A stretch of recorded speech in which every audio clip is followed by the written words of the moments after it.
નમસ્કાર દર્શક મિત્રો, પોલીસ ફોકસ ન્યૂઝ ચેનલમાં આપનું હાર્દિક સ્વાગત છે।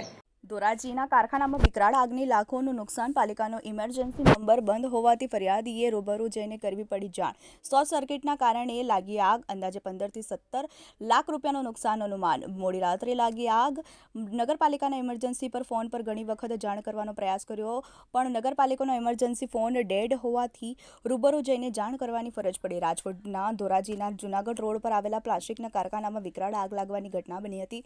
કારખાનાના માલિકે જણાવ્યું કે પ્લાસ્ટિકના કારખાનામાં શોર્ટ સર્કિટના કારણે આગ લાગી હતી।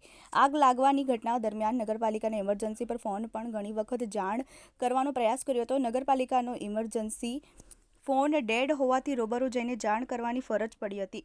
કારખાના માલિકે જણાવ્યું કે જો સમયસર ફોન લાગી ગયો હોય અને ફોન નંબર ઉપાડી લીધો હોત તો નુકસાન થવાની બચી જાત, કારણ કે આગ લાગવાની ઘટનામાં કારખાનામાં માલિકની આગની ઘટનામાં 16 થી 17 લાખનું નુકસાન થયું હોવાનું સામે આવ્યું છે। આગની જાણ થતાં લાંબા સમય બાદ ધોરાજી નગરપાલિકા અને જેતપુર નગરપાલિકાના ફાયર વિભાગની ટીમ ઘટનાસ્થળે પહોંચી હતી અને આગ પર કાબૂ લીધો હતો।